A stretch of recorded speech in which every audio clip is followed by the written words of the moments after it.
Night falls over Hope Springs, Texas, bringing an illusory calm. 16-year-old Emily Summers is in her room when she smells smoke and hears wood crackling. Startled, she rushes to the window. Violent flames engulf the barn and spread rapidly. Emily rushes downstairs, shouting for her parents. "Mom! Dad! Where are you?" In the living room, she sees her parents trying to contain the fire with buckets of water, but it's futile. "Emily, get out of here!" her mother yells. "Go outside, now!" Emily hesitates, but the intensity of the fire pushes her outside. There, she finds Jake Thompson, her childhood friend. "Emily, are you okay?" he asks. "My parents are still inside," Emily screams, tears streaming down her face. Jake holds her by the shoulders. "I'll go in. You stay here."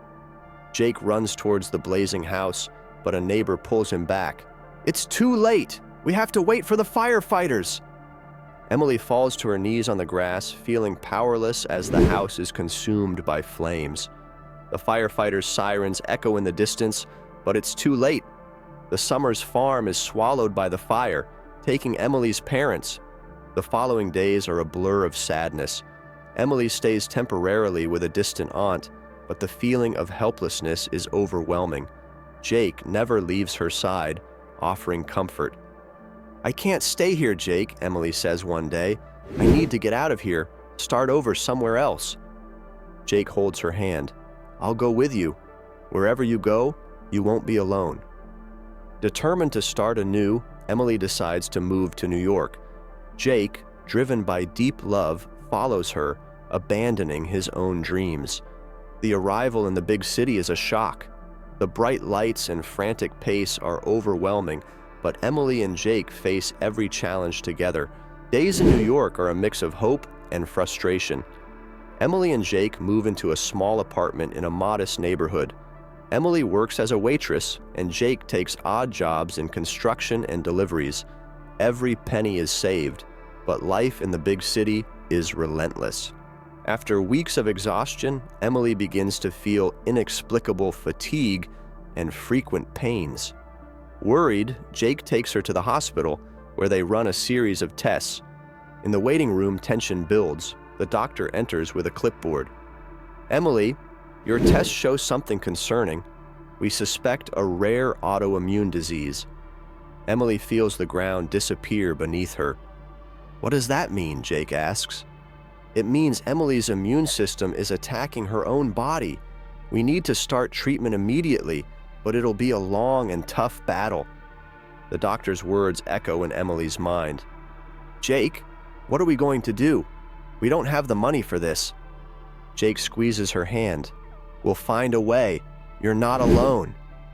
Treatment begins, bringing devastating side effects. Emily loses weight, her hair falls out, and the pain is constant. Medical bills pile up. Jake works tirelessly, but fatigue takes its toll on him too.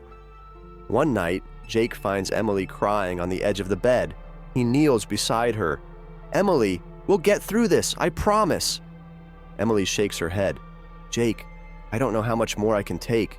Everything hurts, and I feel like I'm dragging you down." Jake cups her face. "You're my life. I won't abandon you. We'll overcome this together, one step at a time." Despite Jake's determination, despair grows. Nights are long and filled with anguish. Emily begins to question her faith, while Jake clings to hope. One night, Jake finds a stack of bills on the table. "How are we going to pay all this?" he mutters to himself. Emily, hearing him, places a hand on his shoulder. "We'll figure it out, Jake. Together." The weight of responsibility almost breaks Jake, but he doesn't give up. Despite everything, the love and determination they share are stronger than any adversity. Despite Emily's deteriorating condition, Jake's resolve remains unwavering. He begins writing about their experiences and emotions to alleviate the tension. Initially, his writings are confined to an old notebook, but a friend suggests he starts a blog. Reluctantly, Jake takes the advice. At first, only friends and family read the blog posts, but gradually, The sincerity and emotion in Jake's words attract attention. The love and struggles of Emily and Jake resonate with readers, and the blog gains popularity. Supportive comments flood in from all corners of the globe, bringing hope to the couple. One afternoon, while Jake is reviewing the blog comments, he receives an unexpected email. "Jake, you have to see this," Emily says, handing him the phone. It's a message from a publisher interested in turning his chronicles into a book. "Dear Jake," he reads, "your blog has touched many hearts, including mine. We would like to discuss the possibility of publishing your chronicles into a book. Please, get in touch with us." Jake looks at Emily, disbelief written on his face. "Is this real? They want to publish my stories?" Emily smiles despite her weakness. "Jake, your words have power. They give hope to people, just like you give hope to me." The meeting with the publisher is a success, and within weeks, Jake signs the contract. The book is released and quickly becomes a bestseller. The sales provide the couple with financial relief, allowing Emily to continue necessary treatments without the constant worry of medical bills. With the success of the book, Jake and Emily are invited to interviews and events where they share their story. The support from the online community and the new friends they make along the way becomes a vital source of strength. In one of these interviews, Jake looks at Emily, moved. "I never imagined our struggles could inspire so many people. Emily, you're the reason for all of this." Emily, with tears in her eyes, responds, "Jake, it's your love and faith that brought us here. I don't know what I would have done without you."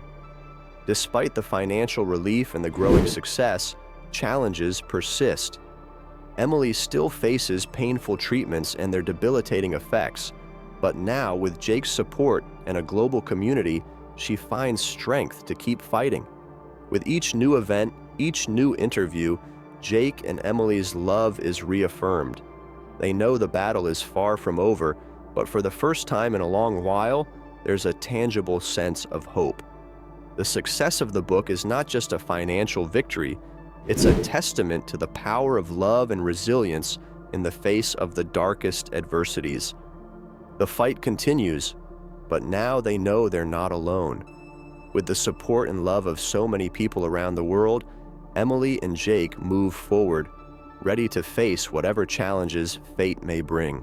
Emily and Jake's newfound happiness is brutally shattered on a rainy November night. After an intensive treatment session, Emily is leaving the hospital when a masked man approaches her in the parking lot. "Give me your bag and phone," he growls, pointing a gun at her. Emily's heart races and she complies, handing over the items. The man, unsatisfied, shoves her, and Emily falls, hitting her head on the concrete. The world goes dark.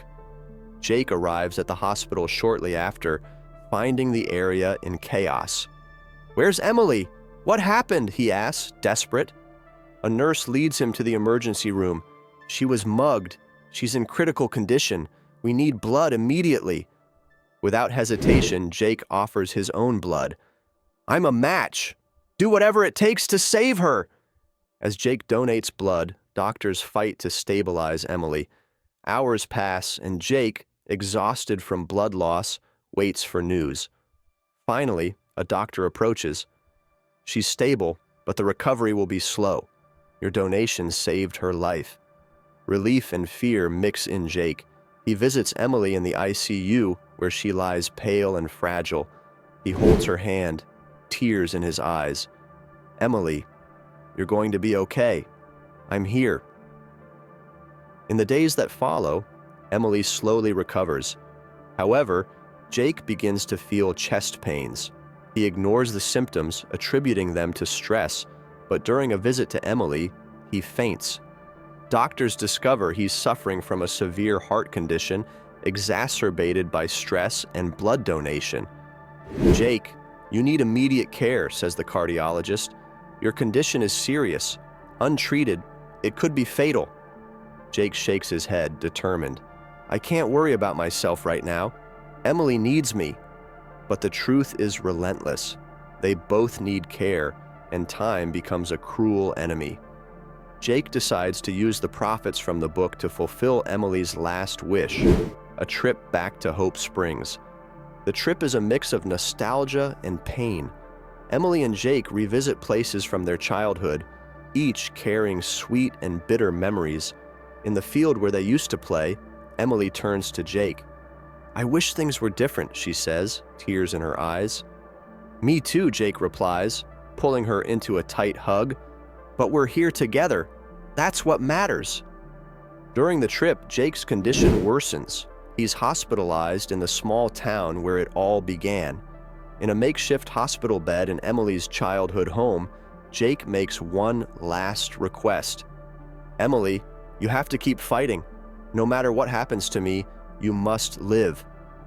Emily, with a broken heart, promises, "I'll fight, Jake, for both of us." As night falls over Hope Springs, the uncertainty of the future weighs on them, but the love they share remains unshakable. Together, they face the darkness, determined to find a light, no matter how distant it may seem. Winter in Hope Springs brings melancholy and hope. In the local hospital, Emily faces a critical moment. The news comes like a ray of light. They've found a compatible donor for the bone marrow transplant, her only chance of survival. The procedure is risky, but Emily and Jake have no choice. "Let's do this," says Emily, holding Jake's hand. "I'm not giving up now." On the day of the surgery, Emily is wheeled into the operating room. Jake, still frail, waits in the waiting room. Finally, the doctor emerges with a tired smile. The surgery was a success. Emily is stable. Jake breathes a sigh of relief, tears in his eyes. "Thank you, doctor. Thank you so much." As Emily recovers, she rediscovers the strength she thought she had lost. Over time, she gains weight, her skin regains color, and hope is reborn. Inspired by Jake's love, Emily becomes an advocate for medical research, helping raise funds and increase awareness about rare diseases. News of Emily's successful transplant spreads, bringing support from people around the world. Emily, stronger, dedicates her life to helping others facing similar challenges. As Emily grows stronger, Jake's health continues to deteriorate. He experiences chest pains more frequently, and Emily's concern grows. But in an inexplicable miracle, as Emily's strength returns, Jake also begins to improve. Doctors are baffled. "It's as if Emily's recovery is influencing Jake's health," comments one of the doctors. Jake starts to regain vitality. His cardiac symptoms become less frequent, and he feels renewed energy. Over time, Jake and Emily recover together, strengthened by love and faith. Months later, with both of their health improving, they return to Hope Springs. The small town, once a symbol of tragedy, now represents a new beginning. Emily becomes an influential voice in the community, organizing events to raise funds for medical research. Jake continues to write, his words filled with wisdom and hope. Jake's second book, recounting their journey of overcoming and love, becomes an even bigger success. On a sunny afternoon, Emily and Jake walk through the fields of Hope Springs, hands intertwined. "I never thought we'd make it this far," says Emily, smiling. "Neither did I," Jake replies, squeezing her hand. "But love and faith brought us here, and together we can face anything."